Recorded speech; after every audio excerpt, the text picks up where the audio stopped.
Hi everyone, I'm Michael. Welcome back to the channel. Today I'm going to walk you through a step-by-step guide to help you understand how to make a simple V60 pour-over coffee. If you are just stepping into the specialty coffee world, this video is perfect for you to learn. Without further ado, let's begin. The first part, I will show you what kind of equipment you need to prepare, what is necessary, and what has substitute. First thing first, the coffee beans. I recommend purchasing the whole coffee beans and grinding them by yourself if possible, so you could have the freshest flavor possible. If you really don't have a grinder at home, I still suggest buying whole bean coffee, and you can find a store or coffee shop to help you grind the coffee. So that leads us to the coffee grinder. This will be the most important gear in your coffee brewing journey, which will have the most significant impact on your coffee result. So I strongly recommend buying a decent coffee grinder. That will save you tons of time to make a good cup of coffee. The next one is the dripper, or sometimes people call it a coffee brewer. There are tons of different drippers out there. If you are just starting your pour-over coffee journey, please visit the video on the top right corner. Then you will realize which dripper you should get. This is a must-have if you want to make a pour-over coffee. Next will be the scale. This is sometimes most people will ignore, but for me, it is a really important gear. Because if you want to have a more stable coffee experience or recreate the same cup for yourself, having a scale will save you thousands of time. No matter what brand it is, just find one that can measure to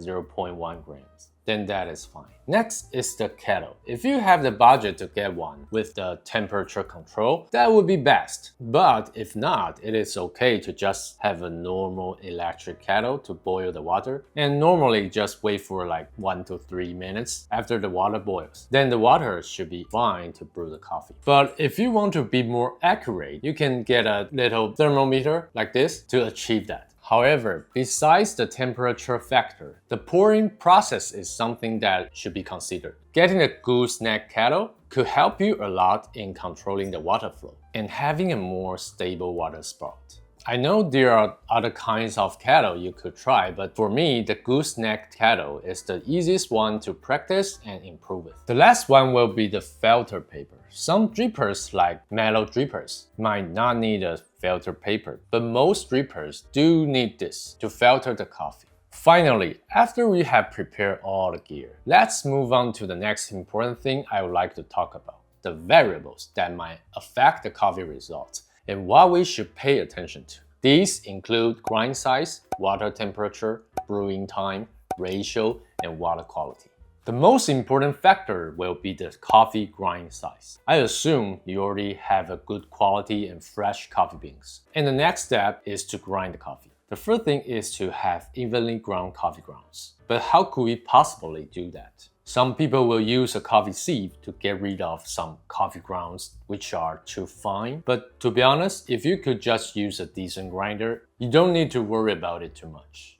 So for the coarser grind size, coffee particles contain more pores, allowing for more gas to escape. Larger particles take longer to fully saturate with water, resulting in a slower extraction. Taste is lighter, aroma is stronger. But on the other hand, the finer grind, the coffee particles contain fewer pores, leading to less gas escaping. Smaller particles take less time to fully saturate it with the water, resulting in faster extraction. So the taste is stronger, aroma is lighter, and there might be some dry mouthfeel. The next variable will be the water temperature. Similar to the grind size, water temperature is a crucial factor influencing the coffee extraction. For the higher water temperature, coffee particles expand significantly due to the heat, releasing more gas. Higher water molecule activity leads to efficient extraction of coffee compounds. The coffee grounds sink slowly, resulting in a strong flavor with bright acidity, but it might be a little dry sensation. On the other hand, the lower water temperature, the coffee particles expand less, releasing less gas. Lower water molecule activity results in slow extraction of coffee compounds. The coffee grounds sink quickly, resulting in a lighter flavor with less pronounced acidity and fewer distinct layers. The next one will be the time. Compared to grind size and the water temperature, time has a relatively smaller impact and is suitable for fine-tuning extraction. For the longer brewing time, the coffee grounds have a longer period to absorb water, resulting in substances being extracted towards the later stage. But for the shorter time brewing, the coffee grounds have a shorter period to absorb the water, resulting in substances being extracted in the earlier stage. The next one will be the water to coffee ratio. The ratio of water to coffee grounds affects the immersion space during the extraction, meaning the space between the coffee particles. The size of this space affects the expansion and the gas release of coffee particles, as well as the state of the extracted substances. The low water to coffee ratio means more coffee ground, but less water. There will be small space between the coffee particles, prevents full expansion and water absorption, resulting in less gas release, and the substances being extracted towards the earlier stage. On the other hand, the high water to coffee ratio, which means less coffee grounds but more water, there will be large space between the coffee particles, allows for full expansion and water absorption, resulting in more gas release and substances being extracted towards to the later stage. And finally, the last one is the water quality. Typically, water quality is assessed using total dissolved solids as a standard measure. For low TDS, like a pure water, coffee particles release and extract very quickly, resulting in a higher concentration of the extracted substances. But for a higher TDS water, like a mineral water, coffee particles release and extract slowly, resulting in a slow concentration of the extracted substances. Let's start to do the step-by-step guide. So first thing, I will weigh 20 grams of coffee beans.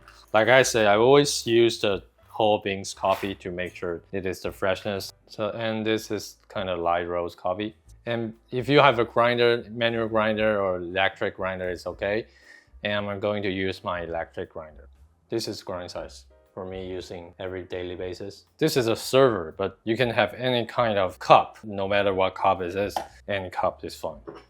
And the dripper. Today we're using the V60 and the filter. I love to fold it more like this. Make sure your filter paper can fit with the dripper. And then pour the coffee grounds. By the way, if you are wondering why I didn't pre-rinse my filter, you can see my another video on top right. So today we're not going to talk about that. You want to make it flat, okay?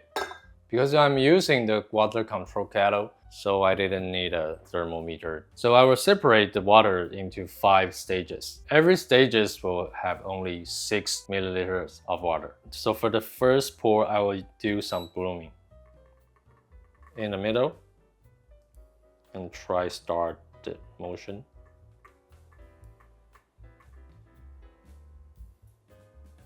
And this phase is called blooming time. You can wait for like 20 to 30 seconds, depends on what kind of flavor do you like. And then you can do the next. In this pour, I'm going to reach 120. There's no any fancy pouring techniques. You're just focusing on the time. When the water drips down, is almost done, you can do the next pour. You don't want to touch the filter paper too much. You just try to make in the circle in the middle and try to do a circular motion a little bit and back to the middle. It's not a very big motion to flushing all the coffee ground. You don't have to do that.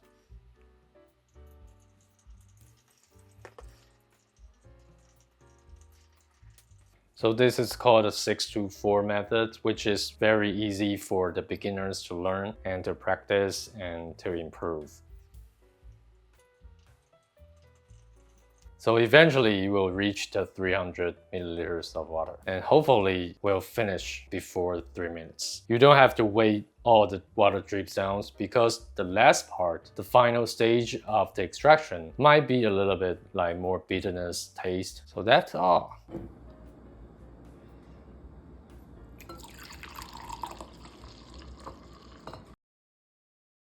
Alright, that is all for today's video.